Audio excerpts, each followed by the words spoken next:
पिछले जो हमारे सेशंस थे उसमें हमने समय सार ग्रंथ का जो तीसरा अध्याय है उसको हमने शुरू किया, पुण्य पाप अधिकार। ये पुण्य पाप अधिकार जानते हुए, उसे समझते हुए आपको बहुत ही सावधानी बरतनी होगी। क्यों हमने आपको शुरुआत में कहा था कि ये जो समय सार ग्रंथ है ये यूं ही गृहस्थों के हाथ में नहीं रख दी जाती है, क्योंकि बड़े बड़े संत भी कई बार इसको पढ़कर भ्रष्ट हो चुके हैं और बड़े बड़े संत भ्रष्ट होने के बाद दोबारा वापस फिर संयम के मार्ग पर आते हैं। क्यों हमने कहा ऐसा वो अभी आप समझ पाएंगे इस अधिकार को जब हम जानेंगे इसकी गाथाएं। सबसे पहले आप ये समझें कि पिछले जो हमारे अधिकार थे, कर्ता कर्म अधिकार और जीव अजीव अधिकार, उसे लेकर कुछ बातें हैं जो हमें समझनी होंगी कि आत्मा जो है, आत्मा को जानने की इच्छा प्रकट होती है, यानी कि आत्मा को जान पाए, यानी कि स्वयं को जानने की इच्छा जब आ रही है उस समय पर क्या होता है। सबसे पहले आप ये प्रश्न खुद से पूछें कि क्या आपकी इच्छा है आत्मा को जानने की। तो आप में से कुछ लोग कहेंगे हाँ बिल्कुल है, आत्मा को जानने ही तो आए हैं, यही तो इच्छा है। तो आप समझिएगा ये बात और फिर से हम कह दें, ध्यान पूर्वक सावधानी से एक एक चीज़ को समझते हुए तब पकड़िएगा कि आत्मा को जानने की जो इच्छा है वो इच्छा सिर्फ मिथ्यात्व का पोषण करती है, क्योंकि इच्छा का अर्थ होता है मोहनीय कर्म का उदय है। मोहनीय कर्म के उदय की वजह से ही इच्छा जागृत होती है।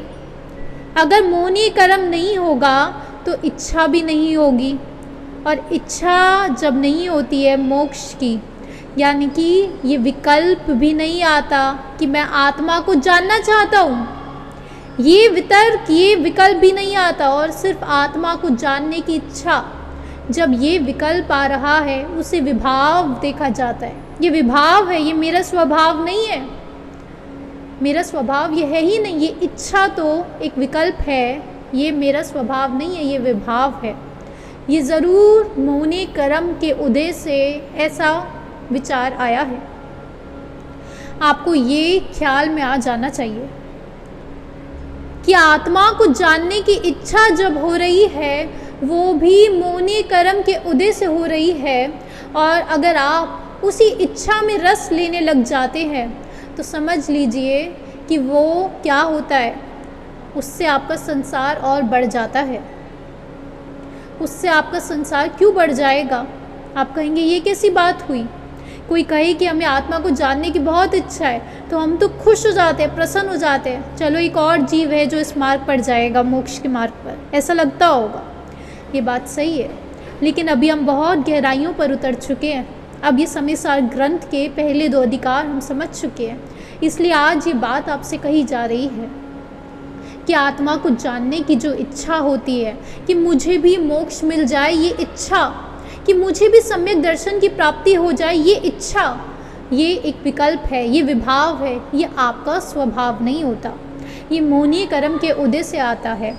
और अगर आप इसी में रस लेंगे, इसका मतलब है कर्मों को और बढ़ावा मिल रहा है, इसलिए कहा कि मिथ्यात्व का पोषण हो जाएगा, तो संसार और बढ़ रहा है। यही कुछ भूलें हम अनादिकाल से करते हुए आ रहे हैं, लेकिन अब वो समय आ चुका है कि ये शब्द हम सबके सामने प्रकट हो रहे हैं, ये ग्रंथ हमारे सामने प्रकट हो रही है, और अब जब भी ये विचार भी आएगा तो तब भी आपको एक और विचार आएगा कि ये तो एक विचार मात्र है, ये विचार भी मैं नहीं हूँ, इस विचार में भी मुझे रस नहीं लेना है कि मैं तो आत्मा को जानने की इच्छा रखता हूँ। क्योंकि आप तब ये समझ चुके होते हैं कि आत्मा को जान तो आप प्रति समय रहे हैं, यानी कि सतत रूप से।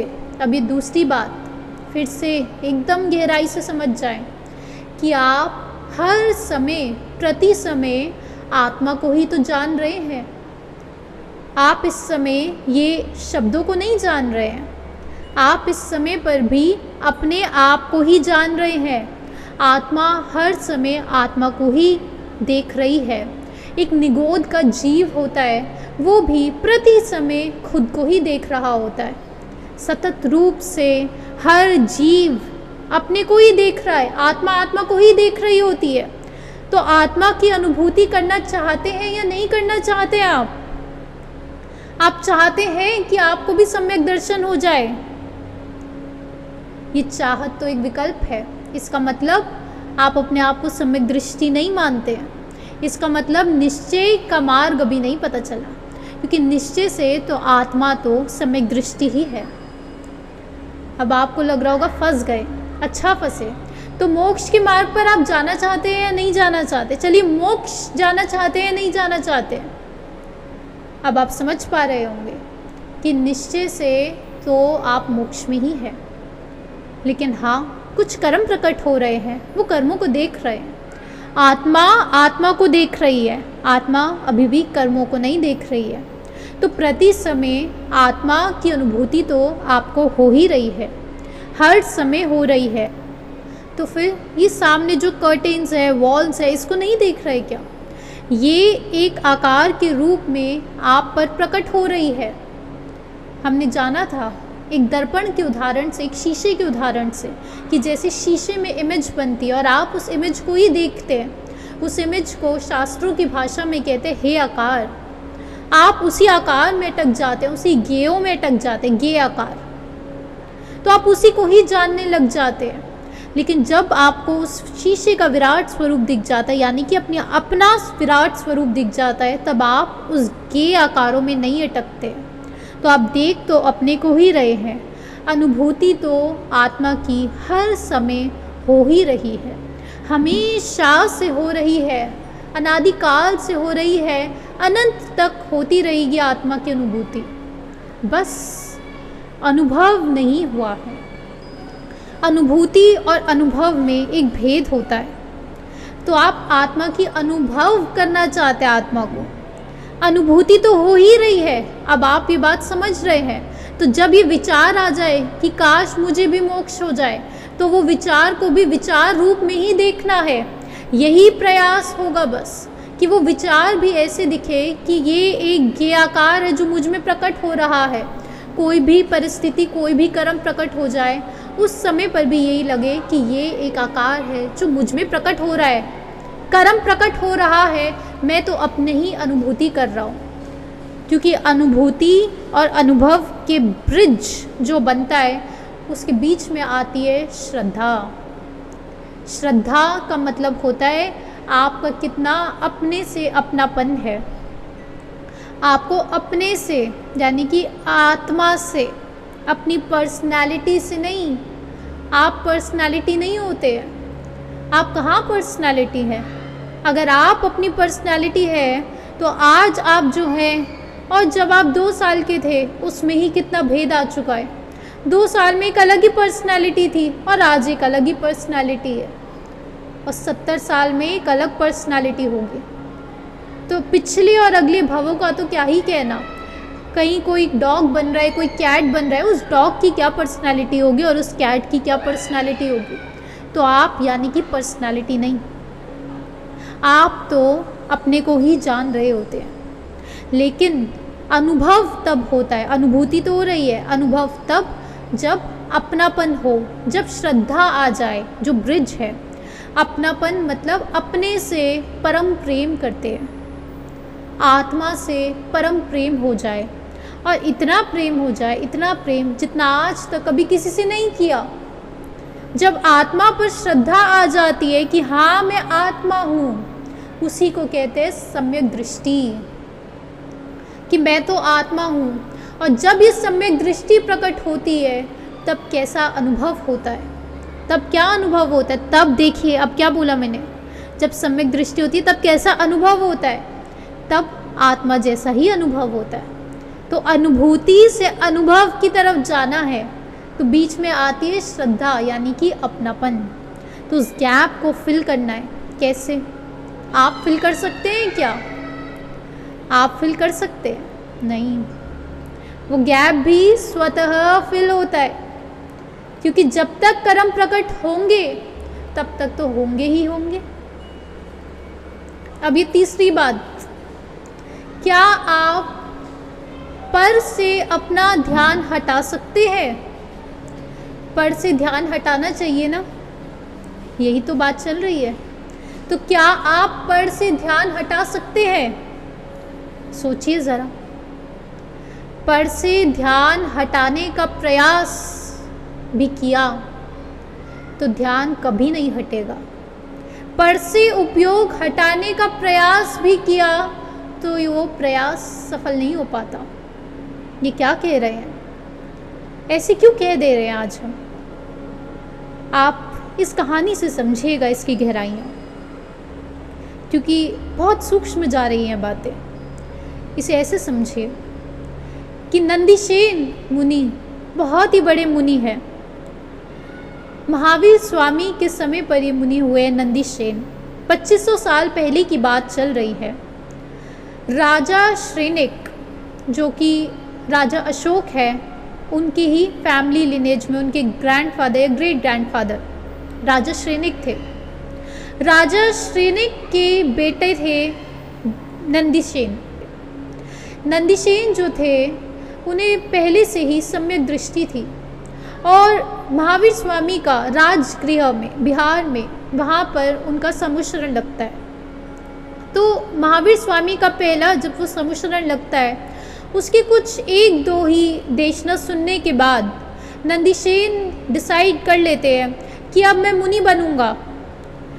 पूरा डिसीजन ले लिया जाता है और शास्त्रों में एक अनोखी बात भी लिखी है कि उन्हें बहुत सारे देवी देवता प्रकट हुए थे और कहा था कि अभी मत लेना, अभी बचा हुआ है कुछ। लेकिन नहीं, इतना वैराग्य प्रकट हुआ नंदीसेन को, इतना वैराग्य कि सीधा मुनि बन गए। और उनके टीचर कौन थे? उनके टीचर महावीर स्वामी स्वयं तीर्थंकर उनके टीचर थे, उनसे दीक्षित हुए थे वो। तो उनकी निगरानी में थे हर समय नंदीसेन मुनि। और उसी के अंदर बहुत सारी रिद्धियाँ सिद्धियाँ उन्हें प्राप्त हो चुकी थी। बहुत साल बीत गए, लेकिन कर्म तो सामने आते ही हैं। कर्म तो सामने आते ही हैं। अगर कर्म बचे हुए हैं तो वो उदय में आएंगे, और बिल्कुल ऐसा ही होता है। उनके भोगावली कर्म रह चुके थे, उसे भोगावली कर्म कहते हैं। भोगावली कर्म उदय में आ रहे थे, और कहाँ वो महामुनि जिनको रिद्धियाँ सिद्धियाँ प्रकट हो गई, लेकिन फिर भी विचार आ रहा है कि संसार तो अच्छा ही है, कुछ बच गया है संसार में। ऐसे ख्याल आ रहे मन में, ऐसे ख्याल कि लगता है स्त्री को भी भोग लेना चाहिए एक बार। ये ख्याल उनके मन में आ रहे, और वो सोच रहे कि ये मन अचानक एक अलग ही रूप क्यों ले रहा है। ये मन तो ऐसा लग रहा है कुछ और है, ये मेरा मन है ही नहीं, ये कैसे हो सकता है। ये इतने अलग विचार कि उन्होंने सुसाइड अटेम्प्ट्स करे 2। इतने बड़े मुनि कहते ये मेरा मन है ही नहीं, 2 सुसाइड अटेम्प्ट्स भी करे लेकिन वो मरे नहीं, जीवित ही रहे। ये भोगावली कर्म उदय का अर्थ क्या होता है कि वो जब कर्म उदय में आते हैं, उस समय पर उस इंसान को संसार अच्छा ही लगता है। उस समय पर जितना भी समझा लिया जाए कि मोक्ष का मार्ग है, लेकिन उस समय पर समझ नहीं आता। यही होते हैं भोगावली कर्म कि संसार में कुछ तो बचा है, कुछ तो है जो संसार में रस लेना है, लगता है स्त्री को भोगना होगा। ये विचार आ रहे एक तरफ, और उनको बेचैनी हो रही, द्वेष हो रहे इन विचारों से, इन कर्मों से द्वेष भी हो रहा था। लेकिन कर्म उदय में थे, और फिर उनकी महातपस्या भी जारी थी। तपस्या जारी, और एक दिन वो किसी घर में गए गोचरी के लिए। गोचरी का मतलब होता है कि साधु संत जिस प्रकार से चर्या करते हैं, वो जैसे भोजन लेते हैं, वो भोजन गाय की तरह लेते हैं। तो गोचरी गाय की तरह कि जो मिल जाता है वही ले लेते हैं। और गाय कभी नॉनवेज नहीं खाती, गाय हमेशा वेज ही खाती है, चाहे मिक्स भी करके दे दें वो दूर हो जाती है। तो बिल्कुल वैसे ही गोचरी शब्द आया है वहाँ से। तो वो गोचरी के लिए गए थे और एक घर में प्रवेश किया। वो एक वैश्या का घर था जहाँ पे उन्होंने प्रवेश किया। कर्म ऐसा ही खेल खेल देते हैं। जब उदय में आते हैं तो आपके पैर कहाँ पर कब कैसे पड़ जाते हैं आप नहीं जान सकते, कर्म ही जानते हैं।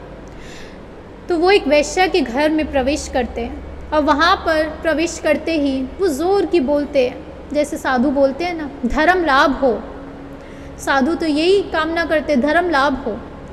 वो वैश्या मुड़कर कहती है कि मुनि जी, यहाँ पर धर्म लाभ नहीं चाहिए, यहाँ पे तो अर्थ लाभ हो तभी बात बनेगी, अर्थ लाभ हो तभी आप अंदर प्रवेश कीजिए। उनके अहंकार को बहुत ठेस पहुँची। देखिए, इतने बड़े मुनि, इतनी रिद्धियाँ सिद्धियाँ प्रकट, लेकिन फिर भी वो मान एक कषाय है, यानी कि मान कषाय जग रहा है। और कैसे जगेगा वो कषाय? मन पर प्रकट हुआ कि ये वैश्या, इसको क्या लगता है मैं इतना बड़ा मुनि हूँ और ठहरे राजा श्रेणी के बेटे थे कि मेरे पास धन की कमी होगी और मेरे पास इतनी रिद्धियाँ सिद्धियाँ हैं। तो कहते उन्होंने ऐसी सिद्धि प्रकट करी अपनी कि वहीं पर खूब सारे सोने के कॉइन्स की बारिश हो गई और नंबर बहुत ह्यूज है। तो उसी समय वो वैश्या बहुत हैरान हुई और वो उनके सामने झुक गई।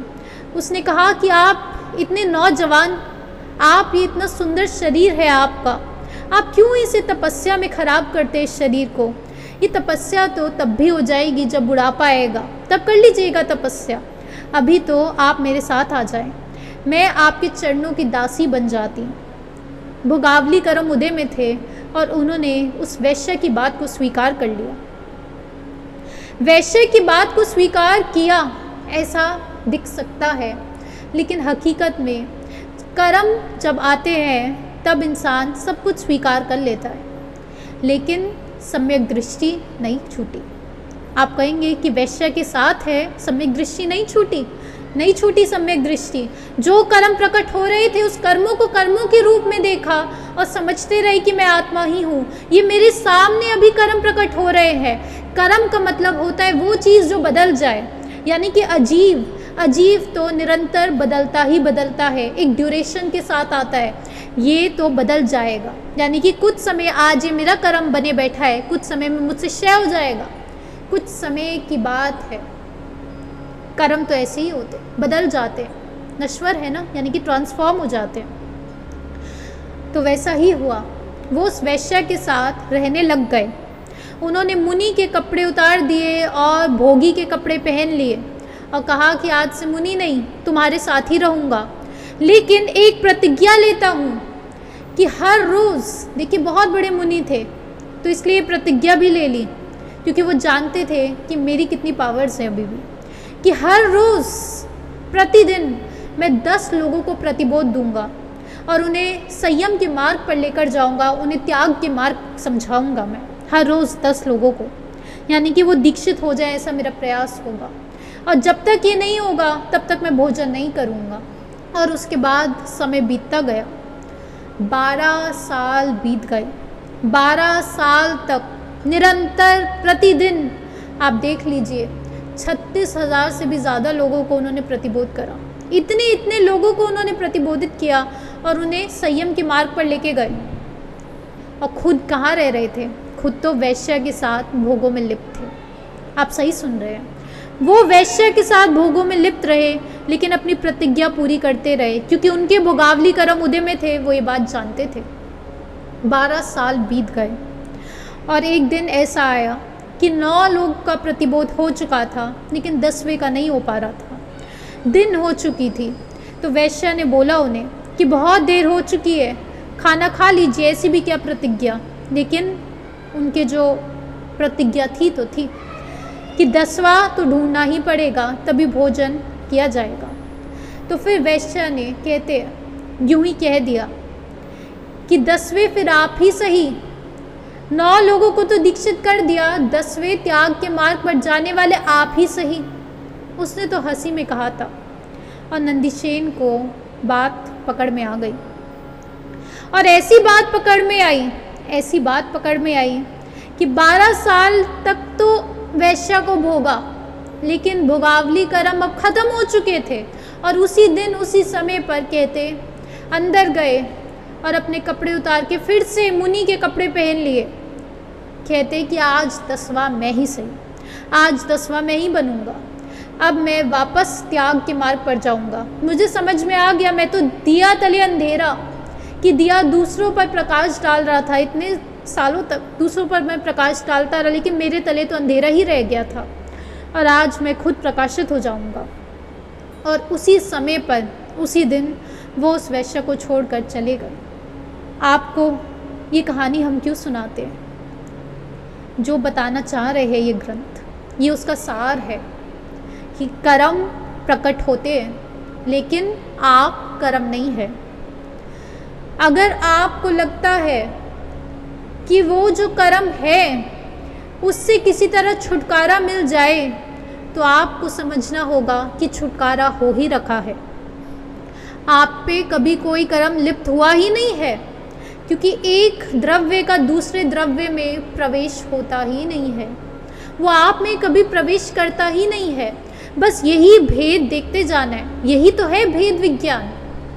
कि कहाँ हमें लगता है बड़े बड़े व्रत ले लेते हैं लोग, बड़ी बड़ी तपस्याएं, लेकिन अब फिर से मैं कह दूं, आगे जो सुनेंगे फिर से ध्यानपूर्वक गहराई से विवेक के साथ समझिएगा जो बता रहे हैं। इसका मतलब ये नहीं है कि आपको एक ग्रीन कार्ड दे दिया है कि हाँ ब्रह्मचर्य व्रत भी क्या ही करना है, नहीं, ये नहीं बोला। लेकिन कर्म प्रकट होते हैं, उस समय पर उसे जानना है, क्योंकि आप सिर्फ जान ही सकते हैं, आत्मा तो ज्ञान ही है। और आज जो गाथा है वो क्या है गाथा? कि ज्ञान ही तो मोक्ष का कारण है, कर्म तो मोक्ष का कारण का तिरोधान कर देता है। जब कर्म प्रकट होते हैं तो मोक्ष के कारण का तिरोधान हो जाता है, यानी कि उसको भेज देते हैं। जब मिथ्यात्व आ जाता है तो सम्यक दर्शन दूर चला जाता है, और जब सम्यक दर्शन होता है तो मिथ्यात्व नहीं होता, लेकिन ज्ञान ही कारण होता है। तो जो भी कर्म प्रकट हो रहे हैं उसको जानना होता है। मुख्यतः आपको राग, द्वेष और मोह, इन तीनों को जानना है, क्योंकि ये आपके सामने हर समय, प्रति समय ये आपके सामने प्रकट होते हैं। ये मोहनीय कर्म, शरीर से भी तो मोह होता है, वो हर समय प्रकट होता है। अभी मच्छर काट जाते हैं तो हम खुजली कर देते हैं, शरीर से मोह के कारण हो रहा है। तो मोह तो हर समय प्रकट होएगा, राग हर समय प्रकट होगा, द्वेष हर समय प्रकट होगा, लेकिन अगर उसको हमने जाना नहीं तो मोक्ष नहीं होगा, क्योंकि ज्ञान ही मोक्ष का कारण है। आप इसे ऐसे समझिएगा कि राग अगर होता है तो इस साइकिल है, राग से द्वेष प्रकट होगा। कैसे द्वेष प्रकट होगा? आपको आपकी माँ से राग है, और आपकी माँ को जो पत्थर मारेगा, आपकी माँ को जो थप्पड़ मार देगा, उससे आपको द्वेष प्रकट हो जाएगा। तो जहाँ भी राग प्रेजेंट होगा, अपने शरीर से राग होगा, अब जो हमें मार देगा हमें उससे द्वेष हो जाएगा। तो राग है तो द्वेष भी प्रकट होगा, ये साइकिल है। राग के बाद द्वेष प्रकट होता है, द्वेष जब प्रकट हो जाता है फिर क्रोध प्रकट होता है, गुस्सा आता है ना, मुझे क्यों मारा, मेरी माँ को क्यों मारा, मेरे बच्चे को क्यों मारा, मेरे बच्चे को डांटा क्यों, ये क्रोध प्रकट होता है। द्वेष हो चुका है तो क्रोध प्रकट होगा, और फिर क्रोध रूप ले लेता है हिंसा का, और उसी के बाद ये कोई बड़ी हिंसा भी हो सकती है, छोटी हिंसा भी हो सकती है, लेकिन हिंसा तो हिंसा ही रहती है। वो हिंसा बड़ी इसलिए नहीं प्रकट हो रही, समाज की व्यवस्था है। और हिंसा से अगला क्या प्रकट होता है? नरक। हिंसा से जैसे ही शरीर छूट जाएगा, प्रवृत्ति तो वही रह जाएगी, मन तो वही रह जाएगा। मन में तो हिंसा चल रही है, तो वो हिंसा अब आपकी पूरी होती है नरक में। नरक में सिर्फ हिंसा ही हिंसा है, तो नरक प्रकट होता है उनके सामने। और नरक से जो बाहर निकलते हैं उनको फिर से क्या प्रकट होता है? फिर से अज्ञान के साथ बाहर निकलते हैं, अज्ञान प्रकट होता है। यानी कि ज्ञान प्रकट नहीं हुआ, और जहाँ अज्ञान आता है वहाँ पर फिर से राग प्रकट होता है, क्योंकि नरक के बाद वो आते हैं तो इतना भय होता है, इतना भय, यानी कि बहुत फियर में मौजूद होती है।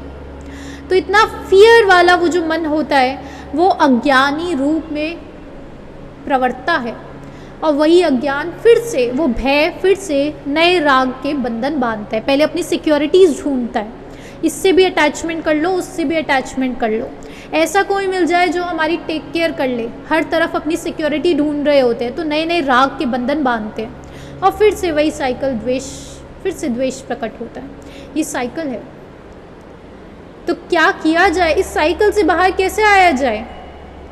इसका यही एक सल्यूशन होता है कि जब राग और द्वेष और मोह इसको जान लिया जाता है, यानी कि प्रकट तो होगा लेकिन उसका ज्ञान ले लिया जाता है, तो जब भी ज्ञान मौजूद होगा तो अज्ञान का तिरोधान हो जाएगा, अज्ञान चला जाएगा। तो ज्ञान लिया राग और मोह का, ज्ञान लेना है सिर्फ। ज्ञान लेने के बाद पूर्णतः जब ज्ञान आ जाता है तो फिर वैराग्य प्रकट होता है, वैराग प्रकट होता है फिर। और वैराग जब प्रकट हो जाता है तो उसके बाद तो आप निर्जरा की तरफ बढ़ते हैं। तब निर्जरा और संवर होता है, यानी कि अब नए कर्म नहीं बंधेंगे। अब जब भी नए कर्म बंध रहे होते हैं, यानी कि आश्रव की स्थिति होती है, जो इससे अगला चैप्टर है, पुण्य पाप के बाद आश्रव अधिकार। फिर आपको पकड़ में आता है कि कोई भी कर्म क्यों बंध रहा है और कब बंध रहा है। अभी आपके जब कर्म बंधते हैं तो हम अज्ञान के कारण जान नहीं पाते, हमें पता नहीं चलता कि अभी कर्म बंध रहा है, लेकिन तब आपको ज्ञान हो चुका होता है, अगर मैंने ये एक्टिविटी करी तो मेरे नए कर्म बंध जाएंगे। तो ये आखिरी की स्थिति है। तब मोक्ष प्रकट होता है जब विराग प्रकट हो चुका होता है, यानी कि संसार का सब कुछ आपका मन नहीं डोलता, यानी कि सारे कर्मों का क्षय हो चुका है। तो गाथा में आपने क्या समझा कि ज्ञान ही मोक्ष का कारण है, क्योंकि ज्ञान ही, देखिए मोक्ष की अवस्था में कौन जाएगा? क्या आपके कर्म जाएंगे? नहीं जाएंगे, आत्मा जाएगी, और आत्मा तो ज्ञान ही है, तो मोक्ष का कारण भी ज्ञान ही होगा। तो आत्मा ही मोक्ष का कारण है, यानी कि ज्ञान ही मोक्ष का कारण है। ये अभी हम सारी गाथाएं एक साथ करके जो मूल है वो समझ रहे हैं। ये 4 प्रश्न है, ये 4 कसौटी है जिस पर आपको खरा उतरना है, यानी कि 4 प्रश्न हर बार अपने से पूछने हैं आपको। और इसके लिए हम कहें आपको कि एक पेपर और पेन का सहारा लीजिए। वो पेपर और पेन पर सुबह से लेकर शाम तक आप जो भी एक्टिविटीज़ कर रहे हैं, morning 6 to 7 AM, 7 to 8, 8 to 9, उसे पेपर पर लिखिए और फिर पूछिए ये प्रश्न। पहला कि क्या ये मेरे लिए यूज़फुल है या नहीं है, ये एक्टिविटी जो हो रही है ये मेरे लिए यूज़फुल है या नहीं है। आपको लग सकता है कि अच्छा मैंने गमला रखा, ये तो मेरे लिए यूज़फुल है, मैंने कर्टेन्स लगाए अपने घर में, ये तो मेरे लिए यूज़फुल है। वो कैसे यूज़फुल है, फिर उसकी गहराई में उतरना है। वो आपके लिए कैसे यूज़फुल हो सकता है? वो आत्मा के लिए यूज़फुल हो सकता है क्या? आत्मा तो खुद में परिपूर्ण ही है, वो यूज़फुल होता ही नहीं है। सिर्फ और सिर्फ कर्म प्रकट हो रहे हैं। हमने ये नहीं बोला कि अब आप वो सारी एक्टिविटीज़ छोड़ दीजिए, छूटेंगी तो है ही, एक्टिविटीज़ तो छूटेंगी ही छूटेंगी, लेकिन स्वतः छूटेंगी। उसे पहले जान लीजिए और फिर छूटेंगी वो। तो आप तो ना छोड़ने वाले, आप ना पकड़ने वाले। आपने पकड़ा ही नहीं तो छोड़ेंगे कैसे? तो अब क्या करें? जान लीजिए, तब छूटती हुई भी दिखाई देंगी। अभी पकड़ती हुई दिखाई देती हैं, फिर छूटती हुई दिखाई देंगी, वही सब। तो पहला प्रश्न कि क्या ये यूज़फुल है या नहीं है। दूसरा प्रश्न कि क्या ये मेरी है भी, आत्मा की है भी ये चीज़, ये प्रश्न पूछना होगा कि मेरी है भी क्या ये चीज़। और फिर तीसरा प्रश्न कि क्या ये मैं हूँ या नहीं हूँ, ये मैं हूँ या नहीं हूँ, यानी कि ज्ञान के अलावा आप तो कुछ है ही नहीं, क्योंकि ज्ञान ही ज्ञान है हर जगह। आप सिर्फ ज्ञान ही है। ये मोबाइल फ़ोन आत्मा का नहीं हो सकता। आप जैसे ही ये शरीर छोड़ेंगे तो वैसे ये मोबाइल फ़ोन भी यहीं कहीं रह जाएगा। तो अपनी सारी एक्टिविटीज़, अपनी सारी चीज़ों को लेने से पहले प्रश्न पूछे, ये यूज़फुल है या नहीं है, ये मेरा है या नहीं है, ये मैं हूँ या नहीं हूँ। अभी मान लीजिए आपके सामने कोई प्रोजेक्ट अपीयर हो रहा है, यानी कि पहले के कर्म बंधे हुए हैं, तो अभी वो काम तो होगा, कर्म अनुसार वो काम प्रकट होता रहेगा, वो क्रिया चलती रहेगी, लेकिन वो आप नहीं कर रहे हैं, वो सिर्फ और सिर्फ कर्म ही कर रहे हैं। कर्म ही कर्म के कर्ता होते हैं, आत्मा कर्म का कर्ता नहीं होती। आत्मा तो सिर्फ ज्ञान का कर्ता है। फिर भी अगर कर्ता बनाना ही है तो आत्मा तो ज्ञान का कर्ता है। जो आज हमने समझा कि आपके सामने कोई कर्म प्रकट होता है, किसी की कोई बहुत ज़्यादा रस की इच्छा होती है, बहुत ज़्यादा मन में रस प्रकट हो रहा है, तो क्या आप पर से अपना ध्यान हटा सकते हैं? आप हटाएंगे तो तब जब वो पर आपने लाया हो।